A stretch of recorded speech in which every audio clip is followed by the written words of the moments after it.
¿Qué onda? ¿Qué hora? Aguante, güey. ¿Qué tal? ¿Se escucha todo bien? ¿Se ve el video también? Sí, todo bien. Voy a dejar que te comparta. A ver, ya puedes compartir tu pantalla, a ver si te deja.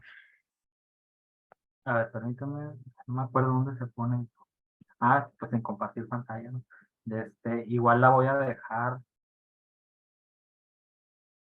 así como proyectando pues, para que vaya a entrar o algo así, ¿no? Ah, ok, sí. Sí, de hecho. Ay, es que estoy en el mero mini speed aquí, está hace un chingo de frío. ¿Qué onda? ¿Cómo estás? Bien, bien, todo en orden ahorita. No tuve mucho tiempo de practicarla, pero pues como es de eso es mi tema de tesis, entonces ya nada más lo adapté al laboratorio clínico y ya. Ah, ok. ¿Y más o menos cuánto vas a durar? Pues una hora yo creo más o menos es lo que tengo planeado y pues lo demás para preguntas. Igual puedo extenderme o puedo acortarme ya dependiendo de la disponibilidad o Sí, cualquier cosa. sí, igual yo les dije más o menos una hora y media, ¿no? Ah, ok. Una hora, ponle Sí, que a lo igual yo creo que mejor. sí, y puede durar una hora y media también, pues ya me Ah, voy un no, poquito más pues, despacio, igual. También sí voy a dejar, estaba pensando en dejar que pregunten dudas dentro de la sesión, no hasta el final, porque no creo que se me vayan a perder. De pronto si hay unos temas muy ahí, muy intensos, o sea, de biología molecular, entonces son cosas bien técnicas y no ah, ok. quisiera que se queden con dudas. Ah, ok. Entonces, bueno, yo también lo voy a comentar y como quieras tú también, porque normalmente lo hacemos al final, pero si tú quieres que sea, o sea, que pueda interrumpir por una pregunta, pues adelante, ¿no?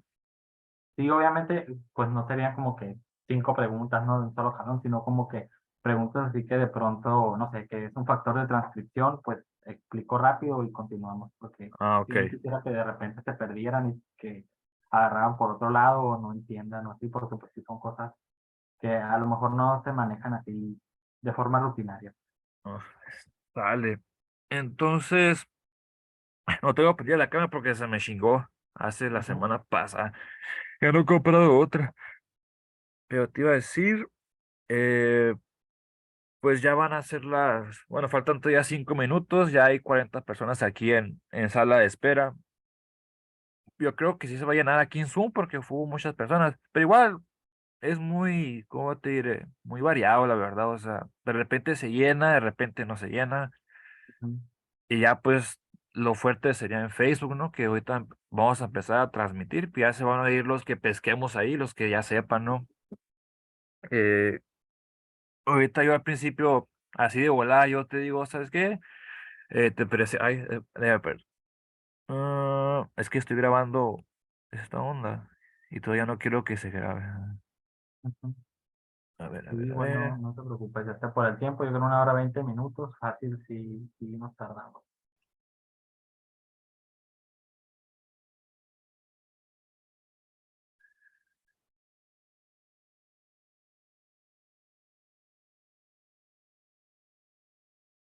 Ok,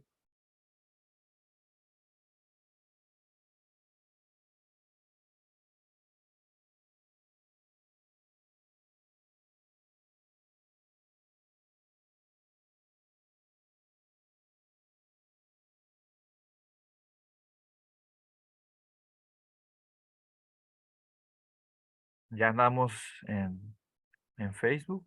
Unos 2 minutos más y ya comenzamos a.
Yo creo que ya estamos conectados en las dos plataformas. Químico Rosa, ¿me escuchas? Ahí se fue el químico. Hasta que venga.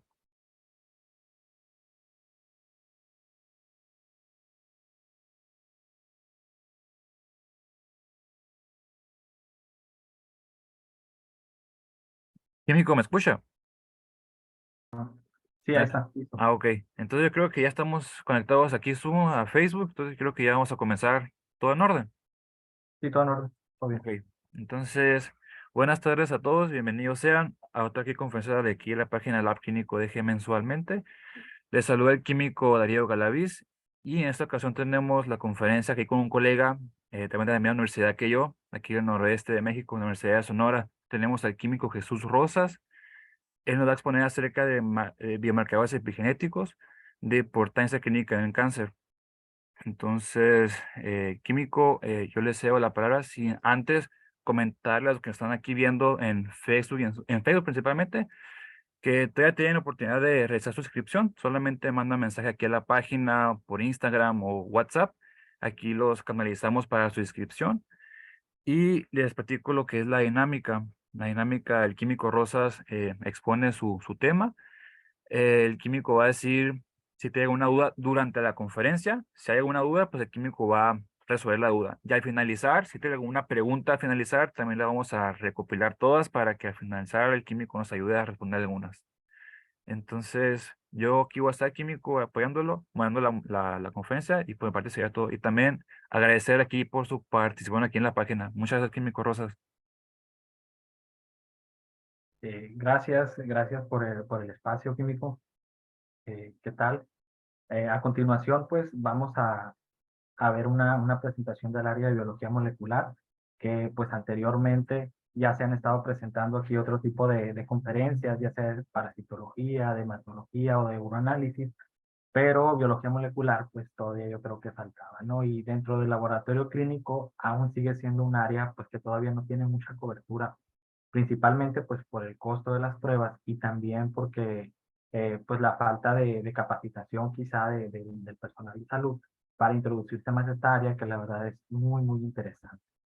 El tema de hoy son biomarcadores epigenéticos de importancia clínica en cáncer, centrándonos principalmente en dos vertientes muy importantes para el diagnóstico y para evaluar la progresión del cáncer, como es el silenciamiento génico por metilación del ADN y ARNs no codificantes. Mi nombre es Jesús Adelmo Rosas Anaya y a continuación pues me voy a presentar, ¿no?, profesionalmente.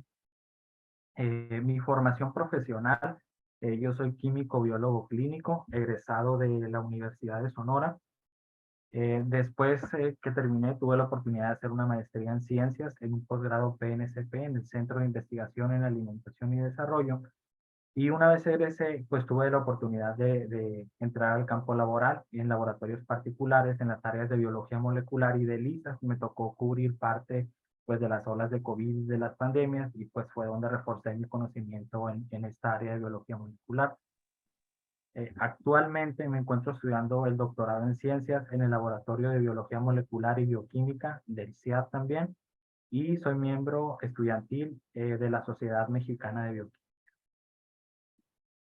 Antes de iniciar el tema de la presentación, como ya lo adelantó el químico Darío, sí me gustaría que cuando haga pausas para dudas, si tienen una duda de verdad escríbanla porque hay algunos conceptos que sí son demasiado técnicos y no me gustaría que al final pues no entendieran o se perdieran o de repente por un concepto pues nos atoremos, ¿no? Entonces sí me gustaría que si tienen una duda en el momento que la tengan, siéntanse con la libertad de hacerlas y vamos a estarlas leyendo en el transcurso de la presentación y al final también, pues para que todo quede lo más claro posible, ¿ok? La secuencia de esta presentación se divide en cuatro partes principales. La primera de ellas, pues vamos a revisar conceptos básicos de biología molecular, como el genoma, cuál es la estructura de los genes, qué es el splicing, la traducción, la transcripción y qué son los promotores. Estos conceptos nos van a dar como una base de conocimiento para ir entendiendo pues lo que sigue, ¿no? Y las técnicas de cómo detectarse en el laboratorio. Vamos a ver también los principales mecanismos de control epigenético que están relacionados al cáncer, como por ejemplo la modificación posttraduccional de histonas, la metilación del DNA y RNAs no codificantes, para posteriormente ver las técnicas moleculares que se utilizan en el laboratorio para detectar estos biomarcadores epigenéticos. Es bien importante primero pues ir en este orden de forma secuencial y yo creo que las dudas van a ir surgiendo, ¿no? En esta parte de las técnicas moleculares vamos a ver cuáles son las estrategias más adecuadas para diseñar los oligonucleótidos para la PCR, pues van a ser transformaciones, también hay PCRs específicas de metilación que se van a ir viendo de forma detallada, ¿no? Y ya por último, concluir con el valor pronóstico y diagnóstico de estos biomarcadores, haciendo pues una pequeña discusión y perspectivas para pasar a las preguntas finales. Químico Rosas, Sí, dicen que si no puede subir un poquito el micrófono, el volumen de su micrófono. a ver, permíteme. Ajá.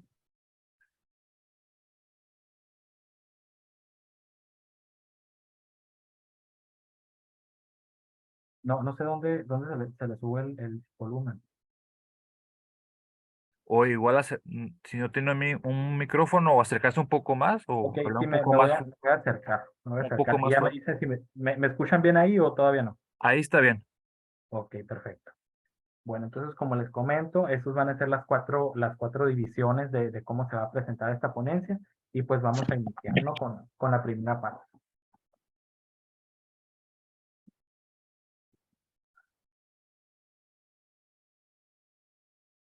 Actualmente, pues nosotros sabemos que el genoma humano ya está secuenciado.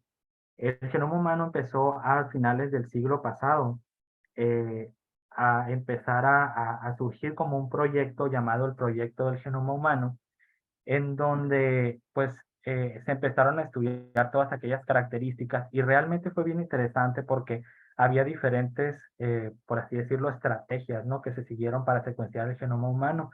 Entonces, a principios del año, bueno, de este milenio, en el 2003, se presentó el primer borrador del genoma humano que contenía aproximadamente el 97% de la secuencia del humano. Fue todo un logro para ese tiempo porque realmente pues no se contaba con las herramientas de secuenciación con las que contamos ahorita. Sin embargo, faltaban muchas regiones que son las regiones más difíciles, perdón, de ensamblar, que son regiones repetitivas o zonas de microsatélites que se encuentran entre los genes, entre todo el genoma, ¿no? Para el 2004 ya había un adelanto del 99.9% en el genoma. Sin embargo, ese 0.01% fue muy difícil de lograr porque eran regiones que estaban en los extremos de los telómeros y como les digo, regiones muy repetitivas que al momento de hacer el ensamblaje, pues sí causaban mucho ruido, ¿no?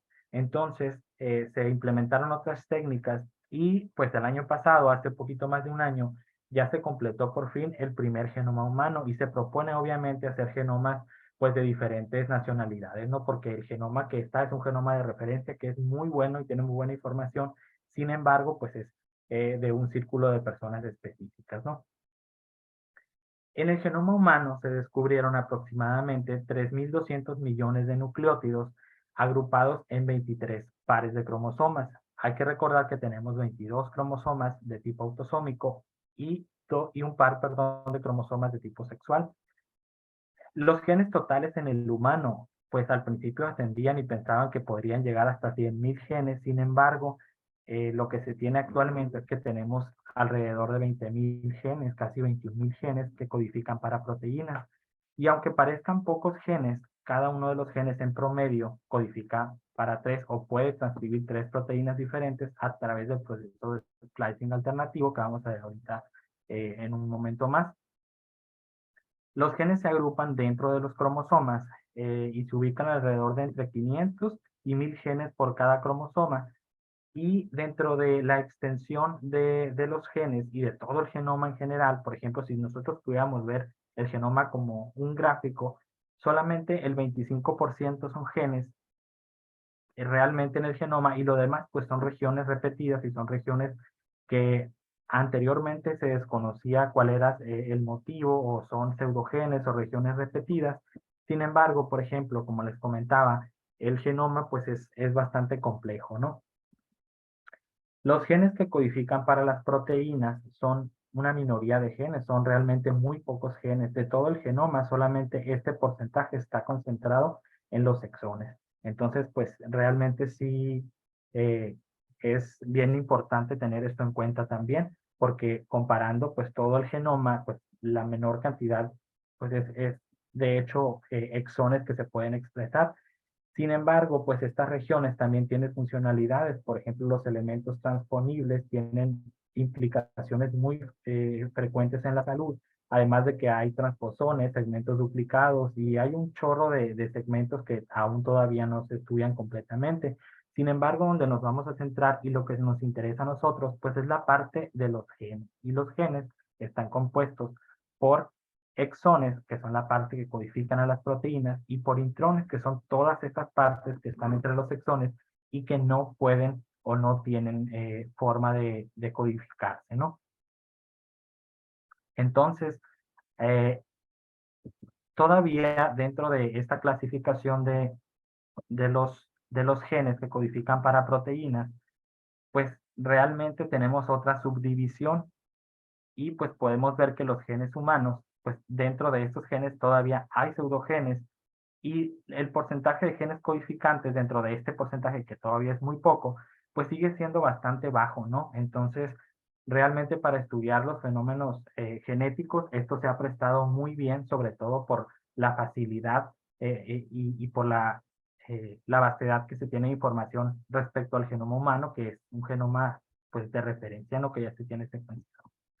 Si nosotros pudiéramos ver el genoma así como tal, como si fuera una secuencia completa o una secuencia lineal, tendríamos que los genes están espaciados por regiones intergénicas y cada uno de los genes, la definición como tal de un gen, pues es una secuencia de nucleótidos que codifica para una proteína.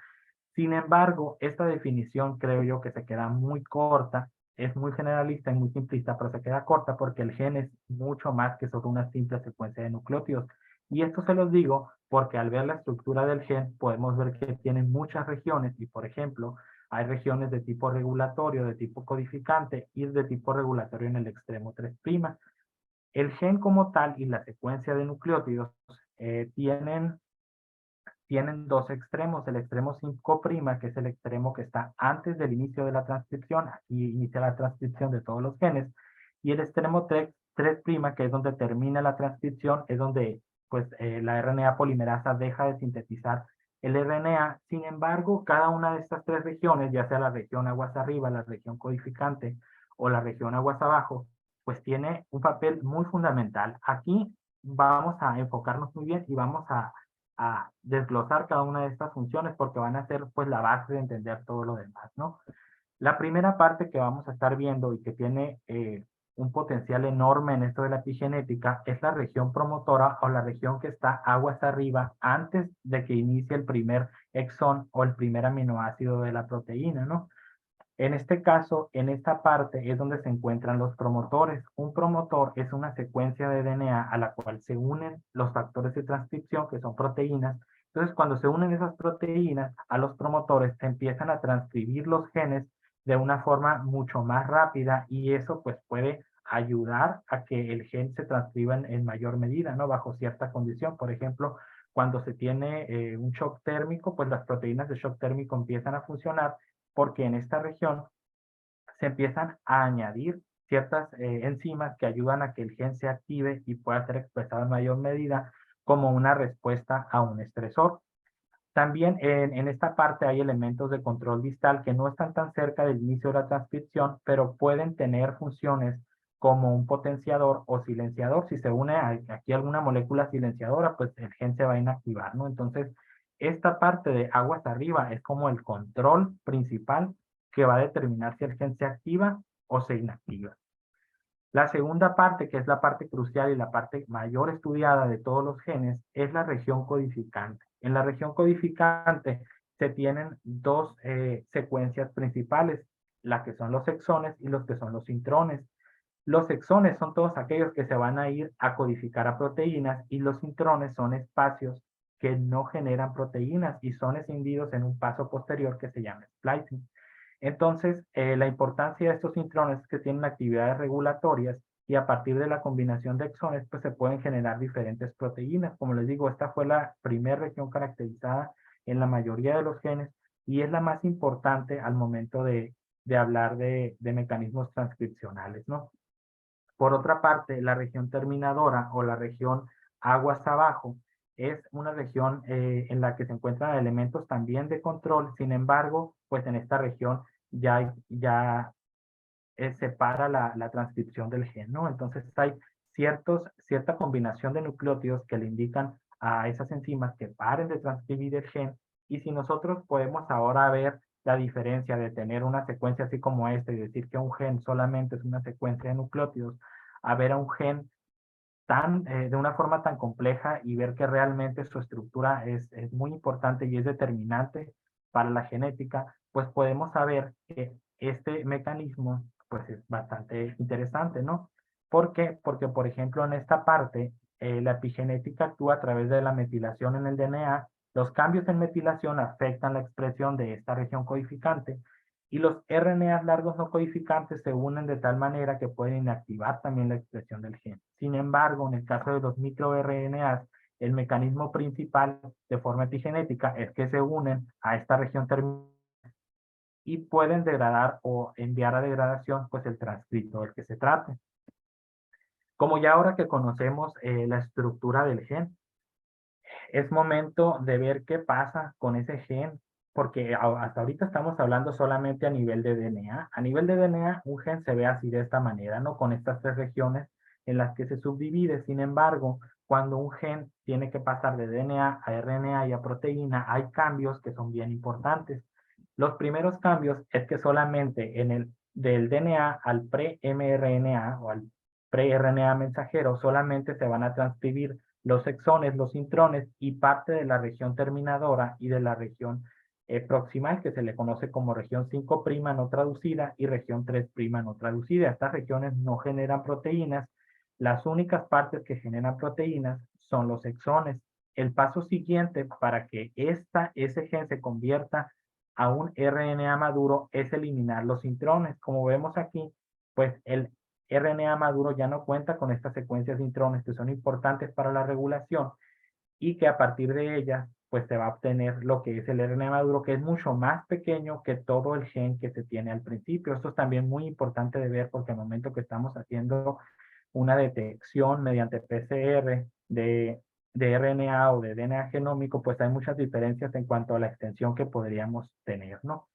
Y por último, la combinación de exones, por ejemplo, si tuviéramos más exones, se pudieran combinar el exón 5, el exón 2, el exón 1 y generar una proteína o la diferente combinación de estos exones o cómo se acomoden, va a generar subunidades proteicas. Como le comenté al principio, cada gen se supone que aproximadamente codifica para 3 proteínas principales. Hasta aquí voy a hacer una pausa porque ya voy en la diapo 7. Si tienen alguna duda, es momento de hablar. Yo sé que a lo mejor es un tema que voy a ir muy rápido y que debería ir más lento, pero de verdad si tienen alguna duda, adelante. Los invito a que escriban en el chat o si quieren participar, pues adelante, ¿no?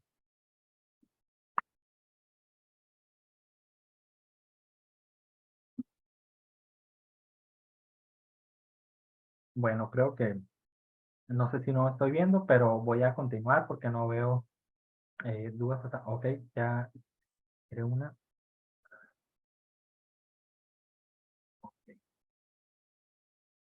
Sí, ya preguntaron creo que dos dudas.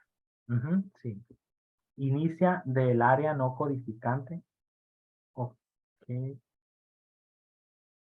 bueno, no entiendo. Bueno, si te refieres en cuanto a esta parte de las proteínas siempre se van a empezar a traducir, porque este proceso ya se le llama traducción, a partir del primer codón. El primer codón está en el exón. Estas regiones de 5' UTR y 3' UTR le sirven al RNA para que al momento de ser expulsado del núcleo al citoplasma, pues se pueda proteger de cierta forma de las exonucleasas.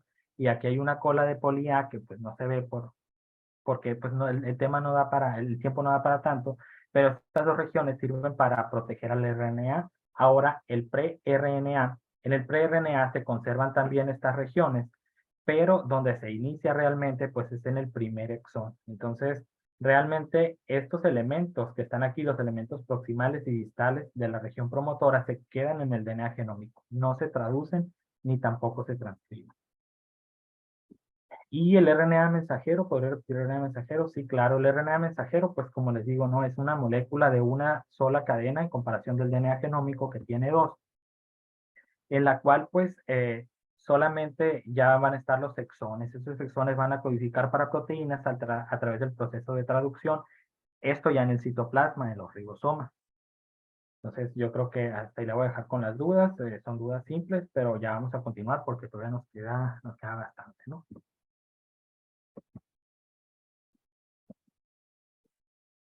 Y considerando que, bueno, ya que estuvimos hablando de los genes y todo eso, se sabe que, por ejemplo, todas las células somáticas de un organismo cuentan con la misma secuencia de DNA. Desde una neurona, por ejemplo, hasta un linfocito, tienen la misma secuencia del DNA en una persona, ¿no? Entonces, ¿qué hace que sus funciones sean tan diferentes? Y su fenotipo también, o sea, es muy diferente, ¿no?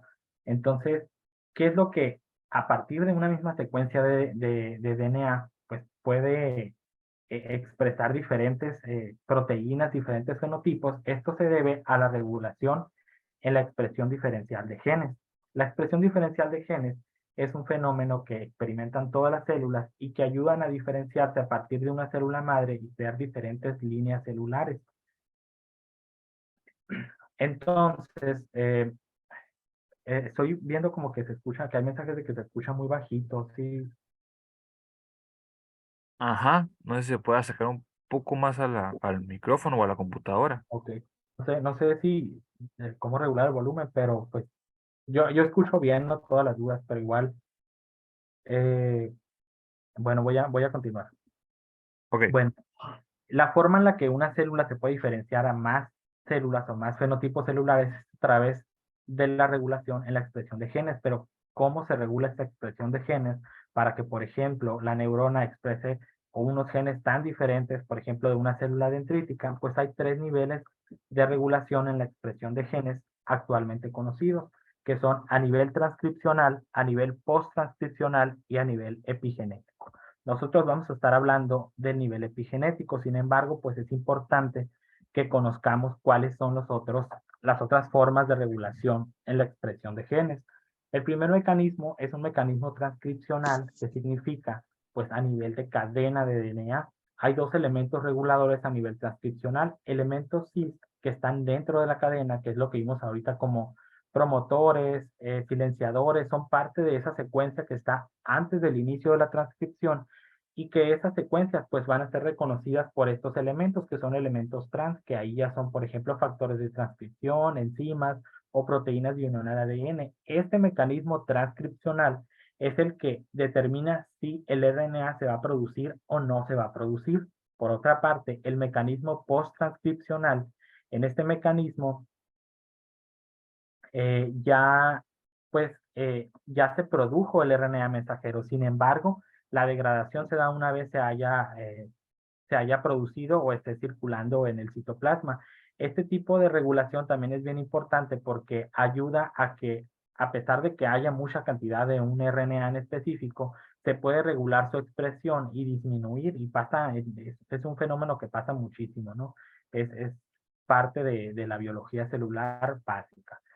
Y la parte de regulación epigenética, que es en la que nos vamos a estar centrando, se da mediante la adición de grupos funcionales, ya sea en las histonas, que las histonas son unas proteínas que se encargan de organizar el DNA. Por ejemplo, esta hebra que está aquí es el DNA que se enrolla a través de las histonas, porque en el núcleo, pues el DNA no puede estar así suelto, ¿no? Nada más, sino que está organizado en nucleosomas que están compuestos por histonas. Entonces, estas histonas pueden tener modificaciones post-traduccionales en las colas, que son estas como hebritas, que son partes de la proteína que se pueden modificar y pueden eh, convertir la heterocromatina en eucromatina, por ejemplo. Y también a través de la metilación del DNA, las regiones promotoras pueden sufrir metilación y esa metilación implica un silenciamiento génico.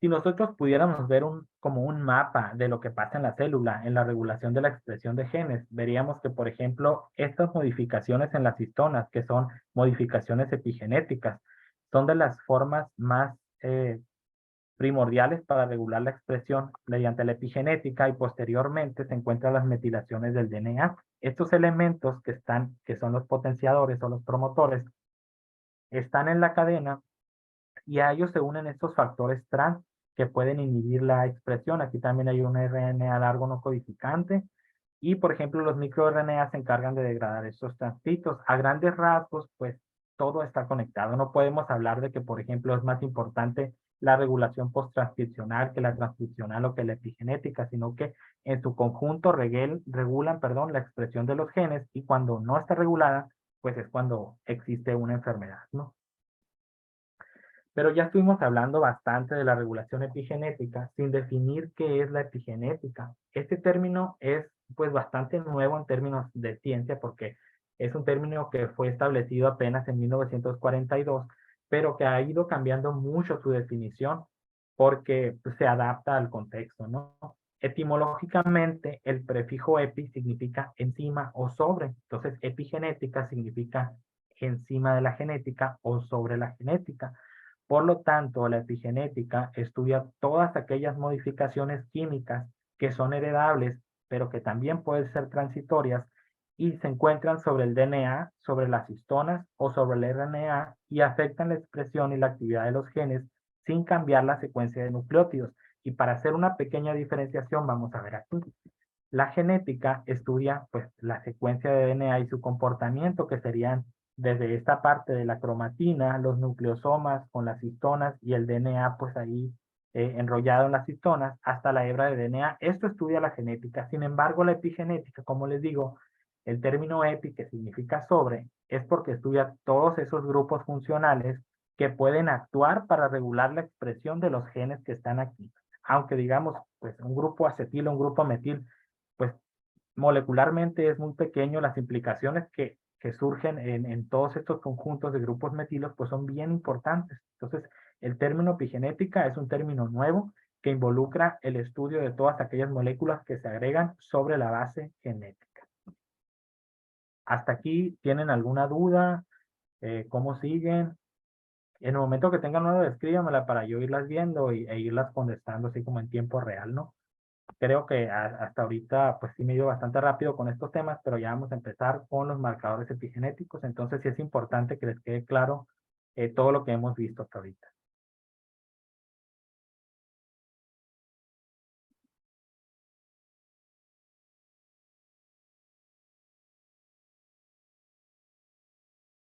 Ok, bueno, creo que por el momento no hay dudas, entonces voy a continuar, ¿no? Los mecanismos por los cuales se regula o por los cuales la epigenética regula la expresión de los genes, pues son tres. El primero de ellos es la modificación de histonas. En las histonas se unen dos tipos de grupos, los grupos metilos y los grupos acetilos, y tienen dos funciones diferentes. Aquí lo quise representar con colores, porque como siempre asociamos como que el color rojo o los colores así de esta tonalidad, pues significan algo negativo, ¿no? Entonces, cuando nosotros tenemos grupos metilos adheridos a las colas de histonas, pues hay una represión en la transcripción del gen que se encuentra dentro de esta secuencia que está rodeando la histona. Pero cuando hay acetilaciones, las histonas pierden esa afinidad que tienen por el DNA, y los factores de transcripción y toda la maquinaria necesaria para transcribir ese gen puede acceder de forma más fácil. Entonces, en el caso de histonas, la metilación reprime y la acetilación ayuda a que el gen se transcriba. Por otra parte, los RNAs no codificantes se dividen en dos tipos, de tipo cortos y de tipo largos, y estos RNAs pues tienen muchas implicaciones en la degradación de un transcrito, o en la degradación incluso de los transcritos de las demetilasas, ¿no? Y por otra parte, que este es el mecanismo más estudiado actualmente, es la metilación del ADN en las islas EPG. Las islas EPG son unas regiones que son ricas en dinucleótidos citosina-guanina, que se encuentran en la región promotora, en la región que está antes de la región codificante, que ahorita vimos que era como el control. Se ubican estas regiones ricas en citosinas, y la citosina en específico es la que recibe el grupo metil. Entonces se evalúa la metilación de las islas CPG. Una isla CPG, como les digo, es una región de más de 100 pares de bases, con un contenido igual o mayor al 50% de citocinas y guaninas. Este mecanismo es como un switch molecular que propone que a medida que haya más hipermetilación en la región promotora, disminuye la expresión del gen y a medida que haya hipometilación o demetilación, va a haber una expresión del gen, de tal forma que ese switch molecular actúa apagado el gen cuando hay hipermetilación y encendido cuando hay hipometilación. Apagado, encendido. Es un esquema bastante reduccionista, bastante sencillo, pero yo creo que así puede quedar de forma más clara, ¿no? La hipermetilación disminuye la expresión y la hipometilación la aumenta. Sin embargo, pues esta adición de grupos metilo en los genes no se da como de la noche a la mañana, ¿no?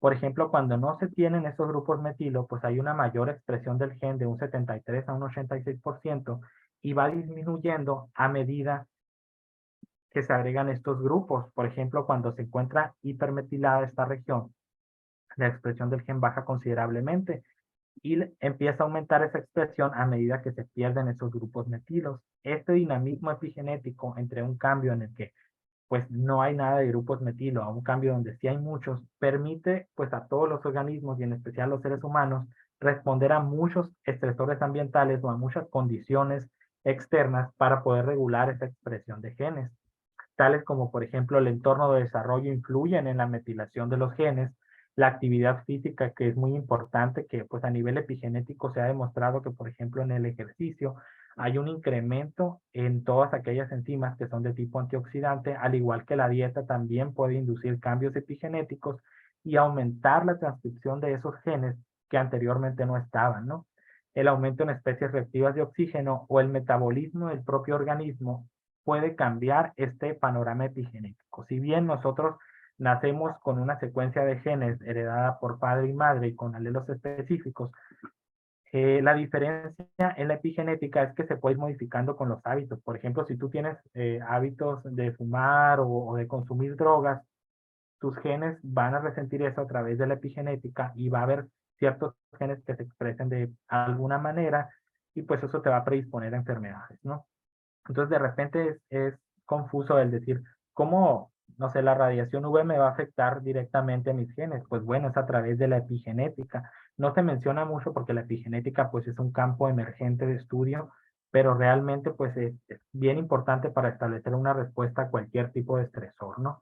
Y este mecanismo de adición de grupos metilo a las citocinas pues se da de forma enzimática, tampoco no es al azar ni es a cualquier citosina que pase por ahí, no, sino que, por ejemplo, cuando se cuenta con una citosina en una isla CPG, las DNAs metiltransferasas 3A y 3B siempre mantienen, bueno, perdón, controlan la metilación de nuevo en los genes, sin embargo, la DNA metiltransferasa 1 es la que se encarga de mantener esos patrones de metilación. ¿Y cómo lo hace? Bueno, pues cuando se divide o cuando hay replicación del DNA, toma como base la hebra, la cadena molde para pues mantener estos patrones de metilación. Sin embargo, para perder la metilación y empezar a transcribir ese gen que se encuentra hipermetilado, pues hay dos mecanismos principales. La desmetilación pasiva, cuando un gen pues se transcribe demasiado, tanto que el cuerpo dice, bueno, pues no tiene caso que este promotor esté hipermetilado, entonces a medida que van pasando las generaciones va perdiendo metilación y hay un tipo de metilación activa en la cual pues esta se da más que nada en una respuesta aguda a un estresor y también es de forma enzimática donde el grupo metil que ya se añadió que está por esta parte se empieza a degradar a través de algunas enzimas como hidroximetilcitocinas y se empieza a convertir nuevamente pues a una citosina normal para poder ayudar a que el gen se transcriba. En el caso del cáncer, como sabemos, pues el cáncer es una enfermedad obvia en la población humana, ¿no? Es la segunda causa de muerte en todo el mundo, solamente detrás de las enfermedades cardiovasculares y se da principalmente porque en las células de algún tejido pues empieza a haber mutaciones y esas mutaciones conducen a una disregulación celular tremenda, ¿no? Las células cancerosas se pueden dividir pueden crecer, pueden invadir, incluso pueden hacer metástasis. Aquí representa muy bien este gráfico que, por ejemplo, estas células cancerosas no obedecen a un patrón normal, son resistentes a la apoptosis y tienen, de verdad que a mí me impresionan, la verdad, las células cancerígenas pareciera como si fueran seres pensantes que pueden hacer resistencia a fármacos, pueden migrar, pueden inducir a que otras células hagan lo mismo, incluso pueden evadir el sistema inmune. Pero bueno, ese no es el punto. A nosotros nos interesa cómo es que el cáncer está relacionado con la epigenética. Bueno, pues es a partir de la genética, porque al haber una alteración en esa secuencia nucleotídica, pues hace que realmente todo lo que está relacionado con la genética del cáncer, pues tenga que ver en el fenotipo de la célula, ¿no? A mí me gustaron siempre y me han gustado dos frases del libro de patología de Robbins. Una de ellas es que dice que el cáncer es ubicuo en la población humana. La única manera cierta de evitarlo consiste en no nacer, porque ya que vivir supone un riesgo, o sea que todos nosotros ya estamos en riesgo de cáncer, tan solo por el hecho de haber sido concebidos. Y la segunda, que me parece que también es muy correcta, más que nada hoy en día, es que parece que casi todo lo que se hace para ganarse la vida o por placer engorda, es inmoral, es ilegal o lo que incluso peor es cancerígeno, ¿no? Realmente el cáncer es multifactorial y no se puede determinar a veces la causa, pero por lo mismo es importante estudiarlo a nivel genético, ¿no? Las células de cáncer tienen una infinidad de mecanismos para poder progresar en el cuerpo, ya sea, por ejemplo, la evasión del sistema inmune, la disregulación energética, la evasión de ciertos supresores de crecimiento, pueden inducir la angiogénesis. Sin embargo, todo esto, pues, está codificado a nivel genético. La señalización proliferativa sostenida significa que muchas moléculas o muchos factores de crecimiento se están transcribiendo constantemente y eso hace que tengan un crecimiento exponencial y que pues no se pueda controlar. El cuerpo no puede regular el crecimiento de las células en la mayoría de los casos.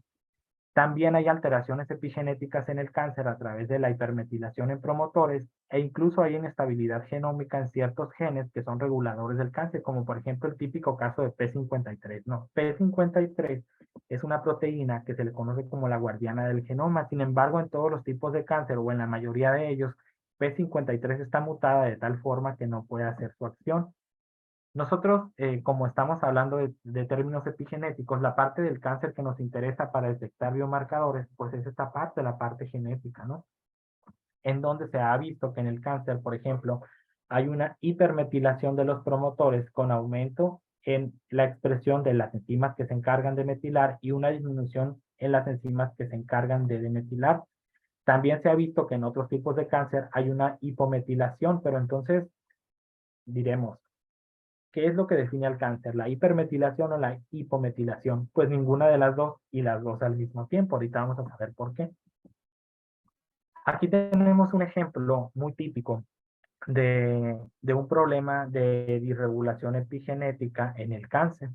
Las células normales o estas células normales tienen una enzima que es IDH2, que es isocitrato deshidrogenasa. Esta enzima en condiciones normales en el metabolismo que se encuentra en el ciclo de Krebs se encarga de convertir el isocitrato en alfa-cetoglutarato y el alfa-cetoglutarato pues es un compuesto que ayuda y que es como un cofactor para algunas enzimas que se encargan de mantener bien los patrones de metilación y que también se encargan de mantener en un estado óptimo la cromatina. Sin embargo, por ejemplo, cuando hay una mutación en el gen que produce la isocitrato deshidrogenasa, en lugar de que el isocitrato se convierta en alfa-cetoglutarato, ocurre una reducción y lo que pasa es que se convierte en 2-hidroxilutirato, que es un oncometabolito ya muy caracterizado, y esto pues en lugar de ayudar a estas enzimas, disminuye su actividad y pierden esos patrones de metilación. Al perder esos patrones de metilación, pues se pierde la expresión de los genes y esto pues es un círculo vicioso en el que realmente una mutación puede tener condiciones epigenéticas lejos de su sitio activo, ¿no? Entonces, como les decía, la mutación en isocitrato deshidrogenasa conduce a la reducción en lugar de la oxidación de este compuesto y este es un metabolito bastante estudiado. La estrategia general, por ejemplo, si nosotros queremos, disculpen, No me he detenido para dudas, no sé si voy ya muy rápido, pero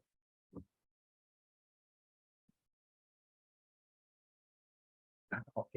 Bueno, esta pregunta de Maite Lozano Sánchez, buen día. Entonces, si un fumador adquiere cáncer debido a este hábito, se activa la epigenética y hereda estos genes a sus hijos. Bueno, no es un hecho que eso va a pasar, pero hay historias muy interesantes. Mira, en la Segunda Guerra Mundial hubo hambrunas en muchas partes del mundo. Entonces, una de esas hambrunas fue en Holanda, en Países Bajos. Las personas que estuvieron expuestas a hambruna desarrollaron una expresión de genes en las que todas las enzimas del metabolismo se encontraban alteradas y esa hambruna propició pues que las siguientes generaciones desarrollaran obesidad gracias a que el perfil epigenético pues estaba bien alterado. Entonces, realmente sí puede ser, por ejemplo, la salud de tus hijos obviamente empieza desde la salud de los padres y a nivel epigenético sí hay condiciones que determinan que un hábito de un padre puede ser heredado a un hijo. Entonces, no es como que sea una regla que se vaya a dar, pero sí hay muchas probabilidades de que si tenemos un padre que es fumador o que no tiene buenos hábitos, los hijos puedan tener condiciones a futuro o se sigan manteniendo como si esa persona lo hiciera, ¿no?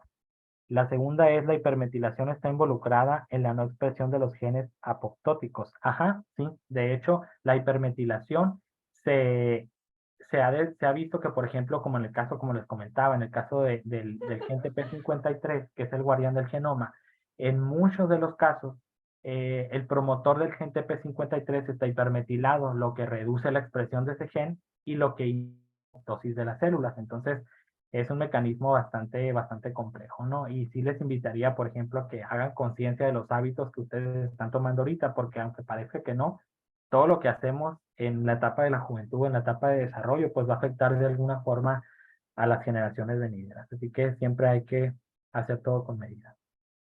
Bueno, ya vamos a entrar a la estrategia general de análisis en el laboratorio clínico. Si nosotros quisiéramos de pronto detectar ese tipo de moléculas o cómo un biomarcador epigenético puede ser detectado a nivel de laboratorio, pues hay varios pasos que se tienen que seguir y de verdad no es algo trivial. Sí hay que eh, pues estar bien enfocados en eso y saber que consiste de varios pasos. El primer paso es obviamente pues tener nuestras muestras.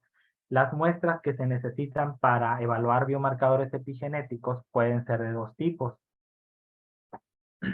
Pueden ser de tipos invasivas como las biopsias. La mayoría de las biopsias son invasivas porque pues tienes que eh, obtener una región, un tejido que muchas veces es interno o también pueden ser de suero.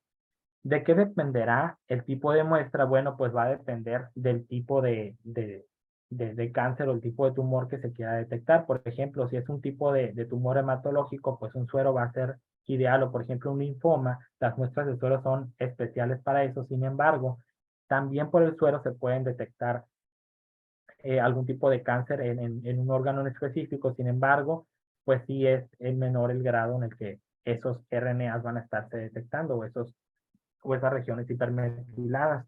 Entonces, lo primero es tener las muestras y realizar la extracción de DNA. Para la extracción de DNA, pues aquí sí hay de dos formas, o se hace manual o se hace automática y ahorita vamos a ver bajo qué condiciones. El siguiente paso es una herramienta muy útil que tenemos en el laboratorio clínico. Sin embargo, no es una herramienta determinante y bajo este tipo de ensayo no se debe hacer ningún diagnóstico, que es el análisis de metilación, pero a nivel global. Este análisis de metilación global, pues evalúa qué tanto se metiló o se demetiló el genoma. Al hacer una extracción de DNA, pues nosotros tenemos el DNA genómico total. Entonces, al hacer una modificación o al leer este tipo de DNA, pues se hace mediante un ensayo colorimétrico de tipo ELISA, en el que las citocinas que están metiladas son reconocidas por anticuerpos, y pues eso nos da una idea de más o menos cómo fue el fenómeno. Vamos a ver cada uno de estos pasos detalladamente ahorita. Sin embargo, pues en este paso, que es el primer paso, es una herramienta solamente para reforzar lo que viene, que es pues el paso más importante, que es la metilación específica de cada gen o la metilación específica de promotores. Y el primer paso de ellos, pues es saber qué secuencia vamos a analizar. Si nosotros no sabemos qué secuencia vamos a analizar, o de pronto no tenemos la información correcta, nos vamos a ir por un camino que es totalmente equivocado.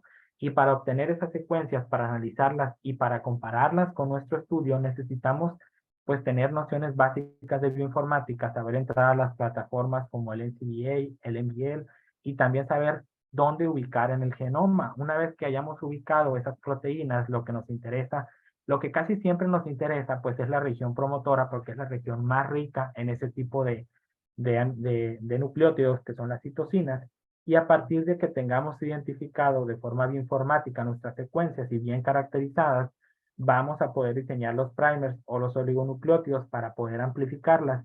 Y a partir de que tengamos esas amplificaciones, pues va a haber varios métodos de evaluación. La primera de ellas, pues va a ser la conversión con bisulfito, en el cual se agrega un reactivo que hace un cambio de base y después por secuenciación se obtiene la secuencia que se hizo con la conversión y con la no conversión. En cada uno de estos pasos, ahorita vamos a hacer pasos, ¿vale? No se me vayan a asustar ni nada, pero pues a grandes rasgos, estos son lo que se tiene que hacer. Y también se puede hacer una PCR específica de metilación utilizando pues primers que son específicos para regiones metiladas y no metiladas, con fluoróforos, y ya pues obtenemos nuestras curvas, ¿no? Pero hay que recordar y hay que tener un panorama general, no son las únicas técnicas, las que vamos a ver aquí, pues las vamos a ver de forma general, porque realmente el centrarse en optimizar, por ejemplo, el diseño de primers es todo un tema, la conversión con bisulfito también, y pues optimizar una PCR sabemos que también es complejo, ¿no? Pero sí vamos a saber de qué se trata y sí quiero que quede claro que siempre y la mayoría de los casos, sobre todo en aplicados a la clínica, pues los resultados tienen que salir rápido, ¿no? Entonces, necesitamos pruebas que puedan tener esa eficiencia de poner más de una prueba a la vez y que al final de cuentas sean confiables para su uso. Entonces, nada más se los repito, ¿no? Primero se obtienen las muestras, se extrae el DNA, se analiza la metilación global y luego se analiza la metilación específica. Y es bien importante tener estos dos parámetros, pues para hacer una comparación al final de cuentas, ¿no? El primer paso es la obtención de las muestras. Como les comenté anteriormente, pues hay muchos tipos de muestras que pueden usarse. Las más comunes son suero, plasma o una biopsia del tejido que nos interesa a nosotros tomar. Existen métodos no invasivos como los líquidos corporales, también líquido cefalorraquídeo, incluso en orina, y hay unas técnicas que se están implementando. Sin embargo, dependerá de dónde se ubique pues el tumor o ese tipo de cáncer que a nosotros nos interesa. Y también el tipo de análisis dependerá pues si la metilación que vamos a hacer es global o es específica. Por ejemplo, aquí se tienen diferentes biomarcadores de metilación de DNA, que estos son promotores de los genes que por ejemplo, la mayoría, por ejemplo, estos en cáncer colorectal, ya sea se puede a través de una muestra de sangre o a través de muestra de heces. Y dirán, pero oye, o sea, en una muestra de heces hay una infinidad de DNA proveniente de muchos tipos de células, pues por eso se van a diseñar primers específicos para la región que a nosotros nos interesa, ¿no? Entonces es importante saber que existen varias fuentes de donde podemos tomar muestras y que también ya existe pues una caracterización de esos biomarcadores y cómo hacerlo. Si alguien está interesado en saber más, pues le puedo proporcionar toda la información bibliográfica que hay al respecto, que de verdad es mucha. Y la mayoría de ellos se usan para detectar, algunos para predecir también, como es este caso, pero la mayoría es para detección cuando la enfermedad ya está establecida, ¿no?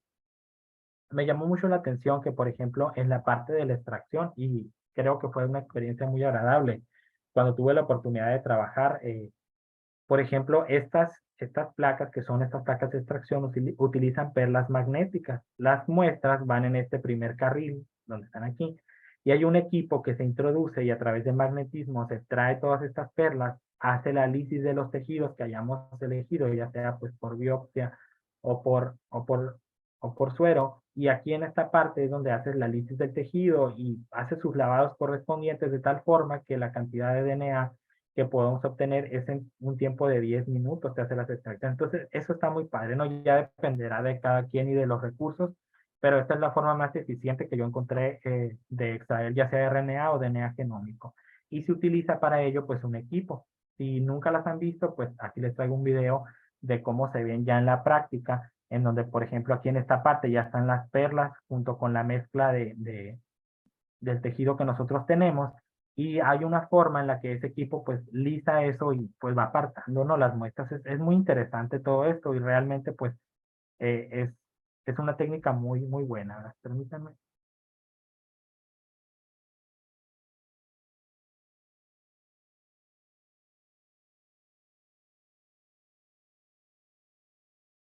Lo voy a poner porque es un video, ¿no?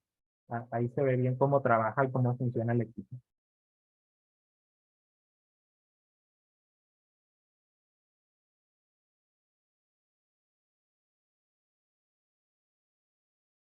Perdón, se me movió.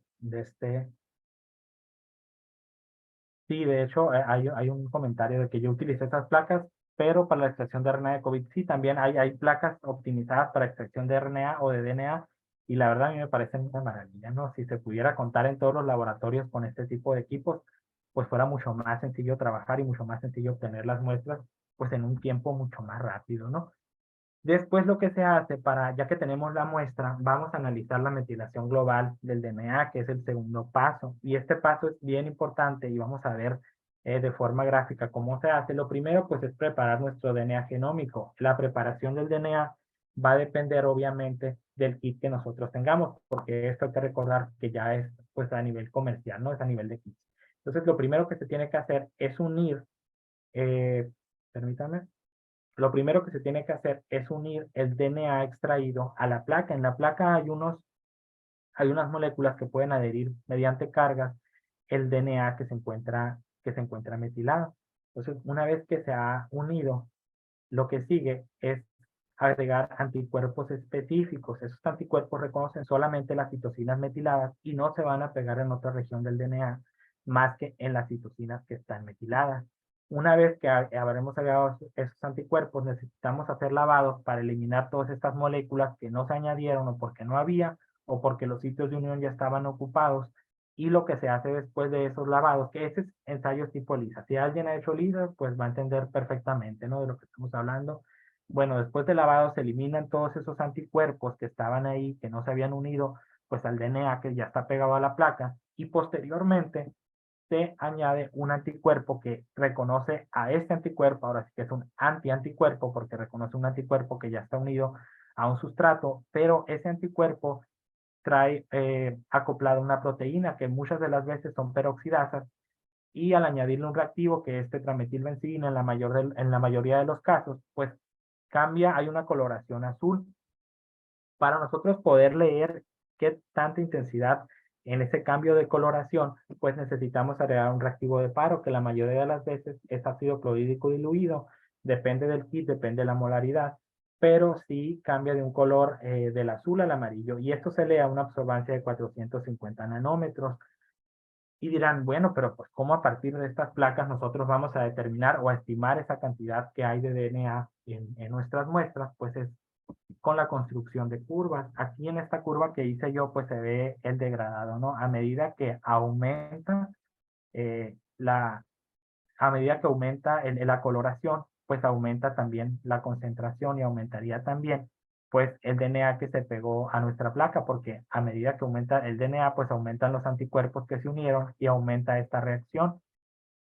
Y ya pues al agregar el reactivo de paro, pues ya se ve un cambio de color muy drástico. Aquí les voy a poner otro video que les traigo para que revisen. Miren. O sea, el cambio es muy, muy notorio, que es una prueba tipo lisa y así se ve el cambio, ¿no? Es instantáneo. Y ya después de aquí, pues lo que toca leer, pues es a 450 nanómetros. ¿Por qué? Porque 450 nanómetros, ese color que se produce, pues absorbe la luz.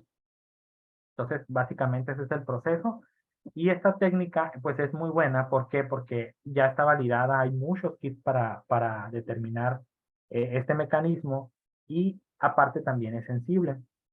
Entonces, su sensibilidad, por ejemplo, las muestras que no están metiladas, pues no se une el DNA y siempre las absorbancias continúan siendo muy bajas, a diferencia de las muestras que tienen diferentes grados de metilación. Pero, ¿cuál es la limitación de esta técnica? Porque ahorita les dije que esta técnica realmente, a pesar de que es muy buena, pues con esto no se puede hacer un diagnóstico. Nosotros no podemos establecer, pero sí podemos darnos una idea del cambio en la metilación global del genoma. ¿Por qué? Porque, bueno, al final de cuentas, Eh, bueno, al final de cuentas, la metilación, pues hay como ciertos rangos de metilación que ya están validados, ¿no? En el caso de humanos, y si hay una disminución en la metilación, se ha asociado a muchas enfermedades, entre ellas al cáncer. ¿Y por qué se asocia al cáncer? Bueno, porque a medida de que disminuye la metilación, aumenta la transcripción de genes. Y si aumenta la transcripción de genes, que normalmente eso no pasa en una célula normal, pues significa que esa célula tiene un metabolismo y una genética totalmente alterada. Entonces, esto se toma como un indicador principal, sobre todo porque es una prueba muy rápida, ¿eh? Dentro de las primeras 4 horas ya van a tener los resultados y son resultados presuntivos que pudieran indicar que hay una disregulación en la marcación epigenética. Entonces, esto es muy conveniente para pruebas así como de tamizaje, no para pruebas específicas, pero sí para darnos una idea de qué está pasando con el paciente, ¿no? Es una herramienta, como les digo, para tener una visión general y no se recomienda el diagnóstico bajo ninguna circunstancia, solamente pues es para delucidar el camino que sigue, ¿no? Después, cuando nosotros queremos hacer un análisis específico de metilación, aquí la cosa es un poco más compleja. Aquí ya tenemos, pues la muestra ya la tenemos, pero no es tan fácil así como se ve, de que nomás vamos a poner la muestra y ya vamos a leer en el espectro. No. Lo primero que tenemos que hacer aquí es, como les dije, tener por lo menos bases de bioinformática, aunque realmente esto es muy fácil. De verdad, si alguien tiene algún día una duda de cómo buscar en el NCBI, o cómo obtener un promotor de una secuencia, adelante, con toda confianza. Aquí les voy a dejar mi contacto por si tienen dudas de cómo usar esta plataforma, que realmente es muy buena. Lo primero que se recomienda hacer cuando nosotros queremos obtener la secuencia de un promotor para analizar la metilación específica es principalmente pues basarse en análisis donde ya se haya obtenido experimentalmente la secuencia del gen en cuestión y después hacer un alineamiento. Un alineamiento significa comparar estas secuencias con lo que ya está reportado en el genoma humano y poder tener el número de acceso a esa proteína. Una vez que se tiene el número de acceso, este alineamiento pues realmente es una comparación a muchas pares de bases y tenemos que tener básicamente 3 valores para nosotros saber si esta proteína que se obtuvo experimentalmente y que ya está reportada es la misma que está ubicada en el genoma. Aunque el genoma ya trae el nombre, pues si nosotros queremos una proteína en específico, sí es muy recomendable realizar el alineamiento, sobre todo porque pues hay muchas variantes que no se tienen descritas. El primer porcentaje que debemos tener es el Star Query Cover. Ese Query Cover es el porcentaje de cobertura. ¿Y a qué se refiere? Pues de que esta secuencia que tanto cubre a esta, y van a decir, pero pues esta no es, porque esta es un 17%. Hay que recordar que aquí solamente se están tomando en cuenta los exones. Si nosotros nos acordamos del gen que vimos completo, pues un exón es una parte muy pequeña, ¿no? Entonces, ahí sí va a variar mucho. Lo que es muy importante mantener es un índice de error mayor a la 1 a la menos 40 y un porcentaje de identidad mayor al 97, 98%, y pues con esto ya nos garantiza que estamos eligiendo la proteína correcta. Una vez que nosotros hayamos identificado a partir de una secuencia experimental la proteína de interés o el promotor de interés, lo que tenemos que hacer es usar otras herramientas del NCBI para poder tener esa información y tener cuáles son las bases que están ahí. Ahorita vamos a ver por qué. Bueno, supongamos que nosotros ya ubicamos dentro del genoma, esta línea de DNA es todo el genoma, ¿no? Entonces aquí se encuentran nuestros genes de interés. Y lo que a nosotros nos interesa no es como tal la región codificante, sino nos interesa esta región que no es traducida y que es la región promotora. Entonces lo que nosotros hacemos pues es tomar, si quieren pueden tomar todo el gen o pueden tomar solamente la región del promotor y ahí se van a hacer diferentes análisis. Hay que recordar que pues esta es la región codificante, la región terminadora y la región promotora. ¿Por qué hago tanto énfasis en que tomar la región promotora? Porque es el control donde se llevan la mayoría de los cambios epigenéticos que es en esta parte. Pueden tomar alrededor de 2000 pares de bases antes del codón de inicio, perdón, y en esa parte pues hacen diferentes análisis. Por ejemplo, pueden hacer análisis si hay sitios de unión putativos para factores de transcripción, se buscan islas CPG y se ubican las regiones idóneas para el diseño de los nucleótidos. Pero ¿cómo, o sea, cómo funciona todo eso? Bueno, todo eso, pues existen programas bien específicos. Una vez nosotros seleccionamos que esta va a ser la región porque es la región controladora del gen, lo que hacemos, pues es irnos al NCBI y así van a ver. Nosotros cuando entramos al NCBI para poder utilizar esa secuencia, vamos a ver siempre en el genoma, esta es toda la información genómica, ¿no? O sea, aquí está otra proteína, por ejemplo, es otro gen, pero en este caso yo tomé el factor de transcripción HIF1 alfa, que también se ve bien alterado en el cáncer, entonces vamos a ver estos tres paneles, ¿no? Esta primera raya verde, que se ve esta primera línea verde, corresponde a la secuencia de nucleótidos en el DNA genómico. Esto es lo que está pegado al DNA genómico. Esta parte de acá es lo que se transcribe al RNA mensajero, que es la secuencia en morado, y la secuencia en rojo es lo que se traduce a proteína. Dependiendo de nuestras necesidades, nosotros vamos a decir, ok, yo ocupo la información que está en el genómico, yo ocupo la información del transcrito, o yo ocupo la información de la proteína ya sintetizada como tal.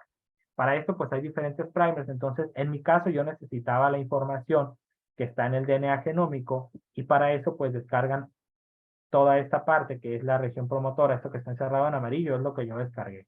Pueden descargar también incluso la región codificante, sin embargo, pues para el interés de metilaciones, de valor metilación, es más recomendable tener en cuenta esto de la región promotora, ¿no? Y lo descargamos en un formato FASTA. Un formato FASTA es un formato en el que los programas bioinformáticos reconocen que es una secuencia y pues no puedo andar mucho en el tema, pero pues se tiene que descargar así para que sea reconocida por los siguientes programas que vamos a ver. Hasta aquí voy a hacer una pausa. Si tienen una duda, de verdad, no los voy a juzgar. Adelante. Cualquier cosa cualquier inquietud la podemos resolver ahorita antes de ir viendo lo que sigue, porque ya vamos a entrar a aspectos técnicos de laboratorio, vamos a ver pues el diseño de nucleótidos, entonces sí es importante que si se sienten perdidos, pues se pongan su duda.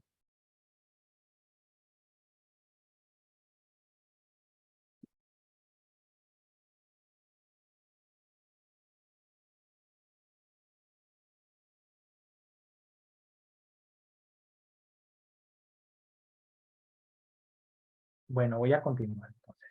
Una vez que ubicamos nosotros cuál es la secuencia que queremos, lo que sigue pues es buscar en esta región promotora, buscar esas islas CPG. ¿Y cómo las vamos a visualizar? Nosotros hay dos métodos en las que se pueden hacer. Ustedes pueden poner esa secuencia que descargaron. Esta secuencia que está aquí corresponde a toda la región promotora, pero lo pueden hacer, hay varios programas donde pueden buscar esa información, donde pueden poner esta secuencia y ahí nos va a dar el porcentaje de guaninas y citocinas.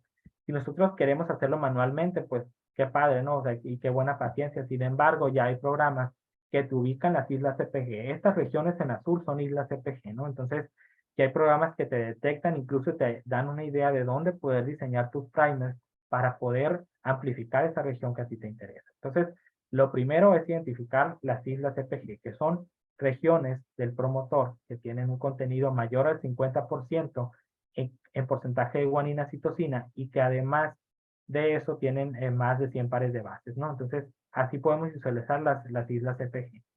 Ya depende de cada quien, es el libre albedrío, como dicen, pues el hecho de decidir si se hace de una forma o de otra, pero pues a mí me gusta más poner la secuencia y saber físicamente dónde se ubican, que este método también es muy bueno porque es mucho más personalizado, pero te lleva más tiempo. Para hacer el diseño de los primers de la región, hay dos tipos de PCRs que se pueden hacer utilizando estos primers y la estrategia va a depender de cuál sea nuestro objetivo, ¿no? Si nosotros, por ejemplo, queremos solamente hacer PCR convencional, los primers deben ser ubicados en regiones que no están dentro de las islas CPG. ¿Por qué? Porque al momento de hacer la conversión con el bisulfito, pues esto se nos va a mover y ya no se van a pegar. Sin embargo, los que están fuera de las islas CPG se van a mantener pues con la unión adecuada, ¿no? Sin embargo, para PCR en tiempo real, los primers pues generalmente producen un amplicón mucho más corto y sí es recomendable que pueden estar incluso dentro de las islas CPG porque esto va a determinar si son primers que son para la región metilada o para la región no metilada después de la conversión. Hasta ahorita parecería que todo está muy complejo, pero realmente ya cuando lo llevas a la práctica, el hecho de analizar estas cuestiones no es tan complejo como pareciera, pues así en una clase rápida, ¿no? Los primers, como les digo, son secuencias de nucleótidos que son de 20 a 24 nucleótidos y que son complementarios a una secuencia del DNA que nos interesa a nosotros. Generalmente es muy recomendable que se diseñe más de un par de primers en sentido forward y otro en sentido reverso pues para tener más de una combinación, ¿no? Las TMs ajustadas, pues estas se determinan también con software y estas sí, pues deben de estar flanqueando las islas CPG o depende del objetivo de análisis. Y el contenido de los primers, el contenido es entre un 48 y un 55%, se ponen dos reversos y dos forward. Igual también si alguien tiene alguna duda o tiene un proyecto de diseñar primer, después podemos ver y podemos armar algo por ahí, pero realmente el diseño de primer no es trivial, requiere de mucho análisis y es por eso que en casi todos los pasos nosotros utilizamos mínimo dos software. En este caso, para este diseño se utilizaron tres software, ¿no? Entonces es muy recomendable tener variabilidad para validar que tus primers pues están bien diseñados. Después que ya tenemos la muestra, que ya tenemos nuestros primers, que diseñamos y encargamos nuestros primers, sigue la famosa modificación por bisulfito. Esa modificación por bisulfito en epigenética la van a ver hasta en la sopa. Y es un procedimiento en el cual, por ejemplo, se tiene esta cadena de DNA, que es la cadena original que nosotros extrajimos, y se tienen estas citocinas que están metiladas. Pero ¿qué va a pasar el bisulfito mediante una sulfonación? Lo que va a hacer es que las citocinas que no están metiladas, o sea, que no tienen el grupo metil, las va a convertir a uracilo, pero las que sí están metiladas, pues no les va a pasar nada, teniendo esa protección como tal. Entonces, una vez que son convertidas en uracilo, hacemos una PCR y este uracilo es convertido a timina, de tal forma que ya hay un cambio de base. La citosina que teníamos inicialmente se convirtió a uracilo y por PCR se convirtió a timina. Entonces, cuando nosotros queramos hacer un análisis de diferenciación de estas citocinas, pues vamos a tener que ubicarlo y que complementarlo con análisis de secuenciación. Sin embargo, una vez tenemos la amplificación de este producto, lo más recomendable antes de mandar a secuenciar, pues es clonar esta región de interés. Ya la modificamos, pero no sabemos cuál es su secuencia. ¿Qué paso sigue? Pues es hacer una transformación y una clonación. Y el hecho de decir clonación, pues en la mayoría de los casos, mucha gente lo malinterpreta como que vas a clonar un humano. No, simplemente lo que vamos a hacer aquí, pues es tomar este fragmento que ya se amplificó e introducirlo a un vector de clonación y en células que son competentes para poder hacer muchas copias de este vector y tener mucha más cantidad que la que nos da por PCR.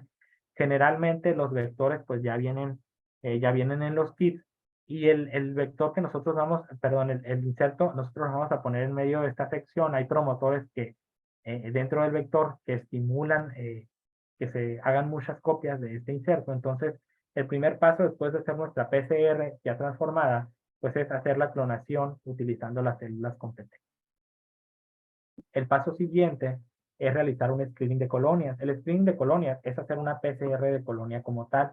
Aquí lo que vamos a usar como templado, o sea, en lugar de usar un DNA que ya extrajimos, como estas bacterias que están en la placa ya están transformadas y ya tienen el vector y ya tienen el inserto, teóricamente, si nosotros tomamos una colonia y la ponemos como templado, junto con todos los materiales de la PCR que se necesitan, nosotros tendríamos que tener ese fragmento amplificado y detectado, y esa es una forma de entonces sí, ok, ya está la colonia transformada, ¿qué paso sigue? Eh, ¿Qué paso sigue? Pues entonces ya de aquí es purificar el DNA plasmídico y mandar a secuenciar. Una vez que nosotros enviamos a secuenciar, vamos a tener estos análisis comparativos de secuenciación entre la línea X, que es el control, en la cual no hubo una transformación por bisulfito, y el control de secuenciación positivo con transformación de bisulfito. Estos análisis comparativos nos van a decir qué tanto cambiaron las citocinas y esto lo podemos determinar nosotros pues por diferentes métricas, ¿no? La mayoría de los casos, el porcentaje de metilación es lo que se reporta como porcentaje. Hay una pregunta creo en el chat que dice, hola, ¿cuál es el mejor vector de clonación para utilizar? Esto va a depender mucho de qué tan largo o qué tan corto, cuál sea tu objetivo de, del inserto, ¿no? Generalmente todos los vectores son muy buenos, ya tienen pues su kit. Sin embargo, pues la mayoría de los de Thermo Fisher, no sé, esas marcas son muy buenas, ¿no? Sin embargo, ya al momento de utilizar los vectores de clonación, Elisama, no sé, pues ya no, la calidad generalmente es buena, ¿no?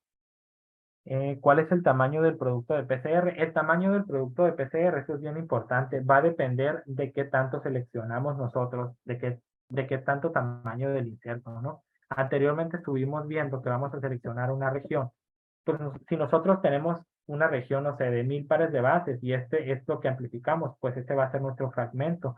En el caso de análisis de metilación, sí es recomendable incluir islas CPG, entonces un fragmento de mínimo unos 1000 pares de bases sí es recomendable, porque si no, pues imagínate si haces esto nada más, esto es solamente pues estás llevando muy poquita información, ¿no? Esto es para PCR en tiempo real cuando no vas a hacer secuenciación, pero al momento de secuenciar sí te interesa saber pues cómo es la composición de tu inserto. Bueno, una vez que tienes ya la secuenciación, pues ya puedes hacer pues esas comparaciones, ¿no? Y eso es por PCR convencional. Sin embargo, también hay otra técnica que es mucho más rápida y en el caso del diagnóstico clínico es hacia donde se podrían dirigir la mayoría de las técnicas, porque se puede hacer una PCR o una qPCR específica de metilación. En esta imagen, en esta primera imagen, nosotros tenemos una comparativa de 3 tipos de PCRs diferentes que se pueden hacer utilizando estos uniprimers. Estos primers se unen a regiones no metiladas. Las bolitas negras, aquí les voy a hacer una aclaración, corresponden a islas CPG o a regiones que están metiladas, mientras que las blancas es cuando perdieron la metilación. Entonces, estos primers llamados uniprimers se unen en las regiones donde no hay islas CPG y se pueden hacer 2 tipos de PCR, PCR convencional y la PCR digital. Este tipo de PCR digitales todavía no tienen tanto auge, ¿no? Sobre todo por las herramientas tan tecnológicas que se utilizan. Entonces, para aplicar a un laboratorio clínico, hasta ahorita, pues a mí no me ha tocado ver que hagan PCR digital. Yo creo que sí se puede implementar definitivamente, pero hasta ahorita, pues no he visto que hagan PCR digital. Sin embargo, la PCR convencional sí se hace y el mecanismo predilecto pues es hacer clonación y secuenciación, que es lo que estuvimos viendo. Sin embargo, para tener una mayor profundidad, también podemos, este vector, este inserto que tengamos, pues con las nuevas técnicas de secuenciación podemos secuenciarlo y obtener una profundidad de secuenciación más grande. Pero ¿qué pasa si nosotros queremos hacer una PCR en tiempo real y que nos vaya diciendo las curvas o que nos vaya dando información de cómo se comporta la metilación en este caso? Bueno, tenemos que diseñar 2 oligonucleótidos o 2 pares de oligonucleótidos específicos. Primero, uno que sea primers o específicos para regiones metiladas, que se unan solamente en regiones metiladas, y otros primers que no tengan regiones metiladas, que se unan específicamente en regiones donde no están metiladas. De esta forma, nosotros vamos a poder hacer una comparativa en las gráficas y vamos a ver cómo funciona esta técnica de PCR específica de metilación. La PCR específica de metilación, por ejemplo, si nosotros tenemos una muestra de DNA y esta muestra se encuentra completamente metilada, lo que va a pasar es que los primers de metilación sí se van a unir y van a amplificar un producto, mientras que este tipo de primers, los que no están metilados, pues no van a amplificar. Entonces, nosotros al momento de obtener este tipo de PCR, pues vamos a poder saber si lo que obtuvimos fue la unión de los primers a la región metilada o a la no metilada. Si tenemos una muestra en la que desconocemos si nuestra región está metilada o no metilada, pues agregamos los 2 primers, que es lo ideal, y pues vamos a tener 2 tipos de fragmentos. Y en este caso, cuando la mayoría de nuestros segmentos están no metilados, el primer que se va a unir y que va a amplificar, pues es el primer que se une a las secuencias no metiladas. Y de esta forma, pues si nosotros corremos estas PCR en un gel, pues ya podríamos ver que, por ejemplo, esta muestra que está aquí estaba completamente metilada, pero esta muestra que está acá estaba completamente demetilada. Y esto es porque cada uno de los primers tiene una región específica de amplificación y no se une a otra parte. Eso es bien importante de aclarar, ¿no?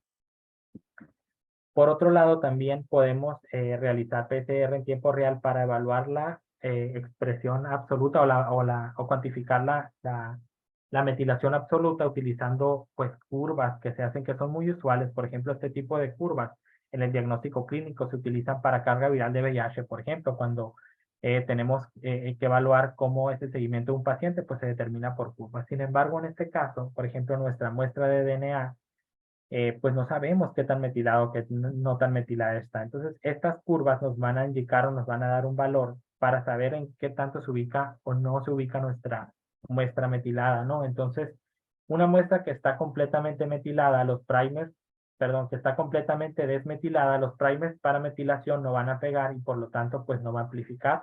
Este sería un control positivo, que es una muestra completamente metilada. Y si nuestra muestra tiene grupos metilos, estos primers pues van a dar una amplificación. Por el otro lado, los primers universales o los primers que detectan secuencias no metiladas, lo que va a pasar aquí pues es el efecto contrario, ¿no? Este que es el control positivo, este control positivo es una secuencia no metilada, que estos primers se van a unir muy bien y van a reconocer y va a empezar a amplificar. Sin embargo, la que está completamente metilada, pues no se va a expresar, ese CT no se va a elevar. ¿Por qué? Porque pues, los primers no se van a unir a esta sección. Sin embargo, nosotros no sabemos de nuestra muestra, puede quedar de esta manera o puede quedar también en negativa. Eso ya dependerá. Y a partir de PCR en tiempo real, sin necesidad de enviar a secuenciar, nosotros podemos evaluar un porcentaje de metilación. Esta técnica también es rápida y para diagnóstico clínico, pues sería una técnica muy auxiliar, ¿no? En este tipo de cosas. Entonces, mediante unas fórmulas, pues se puede calcular. Otra de las técnicas que se usan también es el uso de fluoróforos o sondas que le llaman. Y siempre yo anteriormente, cuando no me había tocado trabajar con sondas, me confundía, o sea, ¿qué es una sonda o qué es un primer? Hay que establecer que una sonda, pues, es un tipo de primer a la cual se le llama un fluoróforo y un silenciador o llamado quencher. Cuando este primer recién se une a la cadena, el quencher secuestra la fluorescencia de este fluoróforo y no deja que brille. Sin embargo, cuando empiezan a amplificar, al pasar las enzimas y la maquinaria de transcripción, rompe estos enlaces y hace que el fluoróforo se aleje del quencher y empiece a emitir fluorescencia. Entonces, para este caso, pues nosotros en la muestra, es muy conveniente esta técnica porque se puede hacer PCR múltiple con varias ondas dirigidas, cada una con un fluoróforo específico y es muy fácil de analizar el resultado. En el caso de las técnicas, por ejemplo, en COVID, para diferenciarlo de influenza, de otros virus respiratorios, las ondas son una gran alternativa y de hecho, cuando me tocó trabajar con ellas, de verdad te salvan la vida, ¿no? Porque aparte que son rápidas, son más específicas y al analizar las curvas, pues te queda mucho más clara la información. Entonces, también tenemos que tener este tipo de primers que sean específicos o sondas específicas para metilación y para no metilación. Es básicamente lo mismo, sin embargo, pues aquí lo que va a detectar pues va a ser un fluoróforo y la expresión va a ser una expresión relativa, no va a ser una absoluta como en la anterior. Podemos calcularlo mediante el método de delta-delta-CT, que pues no voy a profundizar mucho en el tema, pero por ejemplo, esta es nuestra muestra de DNA. Si nuestra muestra de DNA está metilada, pues va a emitir fluorescencia al usar los primers para metilación. Y si nuestra muestra no está metilada, también va a emitir fluorescencia para los primers que no están metilados. Realmente son cuestiones ya un poquito técnicas, pero si tienen una duda acerca de esto, pues también igual adelante, ¿no? Hay otra técnica que casi no se usa y que fue de las primeras técnicas que se utilizó, que es utilizar enzimas de restricción para evaluar la metilación del DNA. Este tipo de enzimas no cortan las secuencias metiladas, por lo tanto, si nosotros tuviéramos un DNA genómico, quisiéramos ver si está metilado o no, o si hubo cambios epigenéticos, el hacer el corte con enzimas de restricción sensibles a la metilación, pues nos podría dar una idea de cómo hacerlo. Después empezó a utilizar también, entró el bisulfito para hacer el tratamiento. Por ejemplo, en el caso de que esa parte de donde va a actuar la enzima de digestión no esté metilada, pues se va a perder ese sitio de corte al haber un cambio de base. Sin embargo, cuando está metilada, el sitio de corte no se pierde, de tal forma que los patrones de bandeo van a ser diferentes. Por ejemplo, si está completamente, si no hay metilación en ese gen de digestión, en esa región de digestión, pues obviamente no se va a digerir y vamos a tener una banda de alto peso molecular. Por el contrario, si está un 50% aproximadamente metilada, vamos a tener la banda original que no se digirió completamente, pero vamos a tener dos bandas, producto de la digestión y del corte que ahora sí se va a producir aquí. Sin embargo, si, por ejemplo, estaba totalmente metilado, pues aquí va a proteger la citosina el cambio de bases y la digestión va a ser completa. Entonces, esto también se reporta como un porcentaje y hasta donde hemos visto ahorita, la mayoría se reporta como un porcentaje de metilación, ¿no? También hay otro tema que ya por el tiempo yo creo que ya no vamos a alcanzar a ver, pero son los RNAs no codificantes, ¿no? Al principio se consideraban como RNAs no basuras, perdón, los ruidos transcripcionales, pero la mayoría del genoma codifica para este tipo de RNA. se clasifican en RNAs cortos o microRNAs, que son estos, y en RNAs largos no codificantes. Estos RNAs, como dice la palabra, pues no codifican para proteínas, pero sí pueden actuar a nivel de los transcritos, y vamos a ver cómo. Cuando los RNA se generan, ya sean cortos o largos, la biogénesis es muy diferente. Por ejemplo, en el caso de los RNAs largos, lo que hacen ellos es que no tienen todo este proceso como los microRNAs. Sin embargo, estos, al tener un gran número de pares de bases, pueden interactuar con algunas proteínas que son encargadas de que se lleve a cabo la metilación, como el complejo de proteínas PRC2, perdón. Entonces, esto puede dirigir una metilación o una demetilación dependiendo. Entonces, aquí es donde entra el punto de los RNAs no codificantes, que como les digo, no lo vamos a ver muy a detalle, pero sí tienen implicaciones epigenéticas, sobre todo porque también, por ejemplo, los microRNAs, al momento de generarse y exportarse el núcleo, que es donde tienen la actividad, pueden unirse a los transcritos de las demetilasas, que son las enzimas que se encargan de la metilación, y degradarlos de tal forma que este es un círculo de retroalimentación en donde una mayor expresión de microRNAs dirigidos a las DNMTs pues va a disminuir la expresión y va a disminuir también a su vez pues la hipermetilación del DNA. En el caso del cáncer, los RNAs no codificantes tienen un papel bien importante y pues últimamente se han estudiado bastante, ¿no? Una expresión normal de microRNAs, por ejemplo, cuando no están alteradas las células, los RNAs largos no codificantes pueden inhibir a los microRNAs y esto pues también tiene que ver con qué tanto transcrito se expresa o no. Sin embargo, al actuar como esponja, pues eso pues también puede disminuir esta expresión de los transcritos y evitar que haya pues una degradación masiva. En el caso del cáncer, los RNAs largos no codificantes se expresan de tal manera que absorben o se unen a la mayor cantidad de microRNAs y estos microRNAs ya no pueden degradar el, el RNA objetivo y por lo tanto pues se produce una disregulación que es muy típico del cáncer y de hecho estos microRNAs ya se utilizan como biomarcadores epigenéticos tanto de forma pronóstica como diagnóstica en diferentes tipos de cáncer.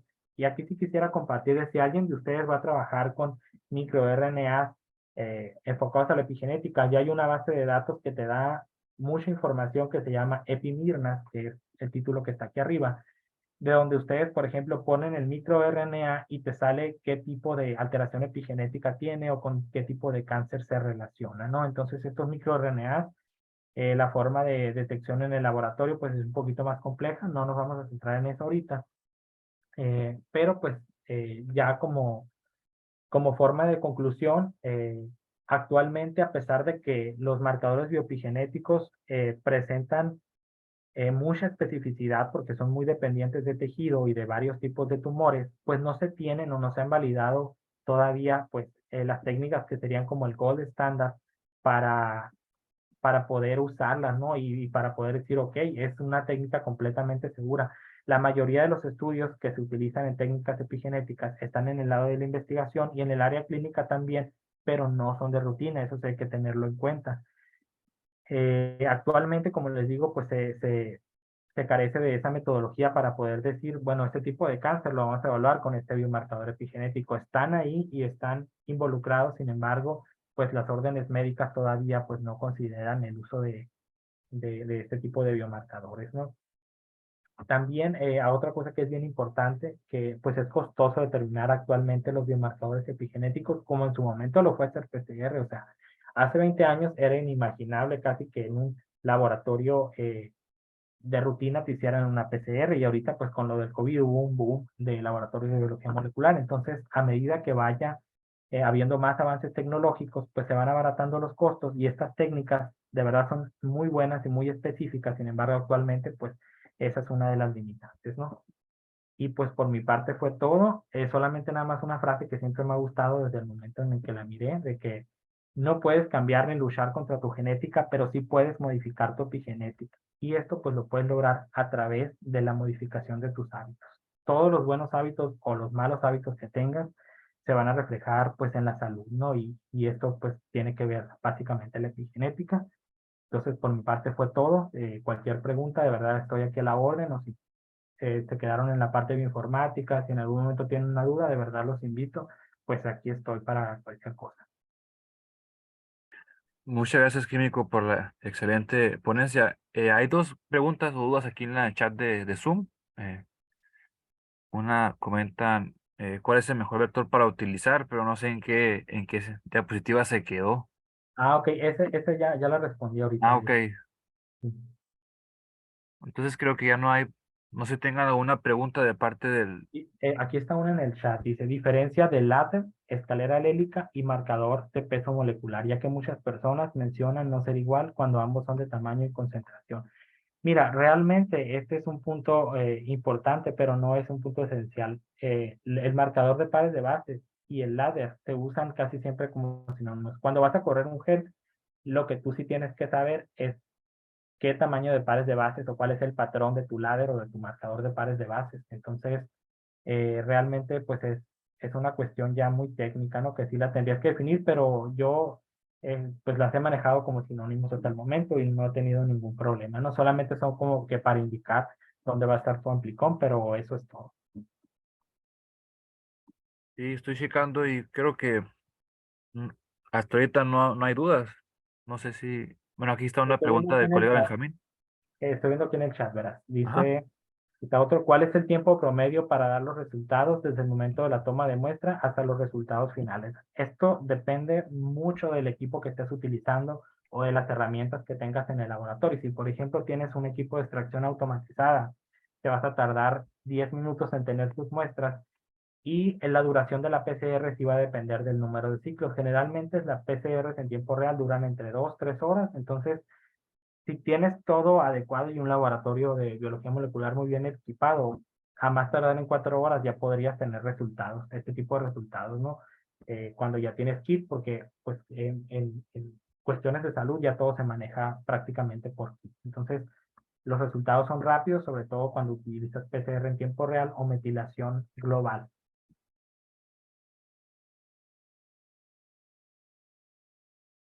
¿Y qué pacientes son candidatos para realizar este tipo de estudios? Ok, mira, realmente pues se los puede realizar quien sea, no son, pueden ser como estudios de tamizaje, sin embargo, si por ejemplo ya tuviste un proceso neoplásico o estuviste involucrado en estos tipos de cáncer, pues sí se recomienda también como parte del seguimiento, aparte de los antígenos que también se pueden detectar por PCR o por ELISA, entonces sí creo que ya va a depender del tipo de cáncer que tengas, pero generalmente se los puede hacer quien sea, como cualquier prueba de laboratorio, ¿no? Pero pues las personas que están pasando por procesos oncológicos, sí es muy recomendable.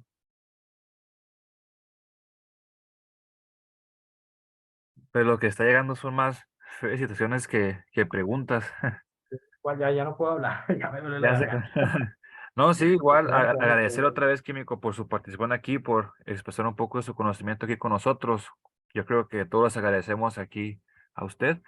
Entonces, igual, sí, sí, llegando los comentarios, felicitándolo a usted.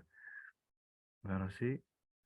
Entonces, bueno, no Igual sé. ahí va a quedar, como que le digo, el contacto en la página, si Ah, alguien te ok, lo... sí, es lo que le iba a comentar. Igual si me da usted autorización, yo les paso, tenemos un grupo, yo paso su contacto y correo, usted me lo proporciona, yo se los paso a los interesados para que se contacten con usted.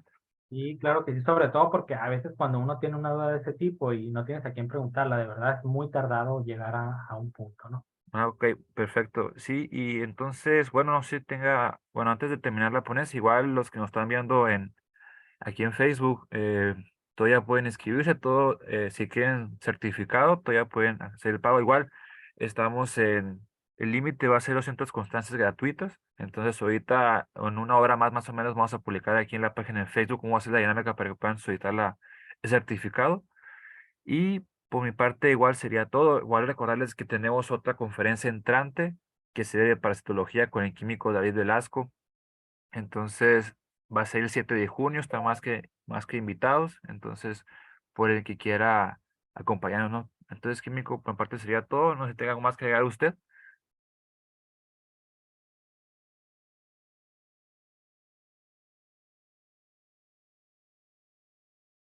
Creo que se nos fue el químico Rosas.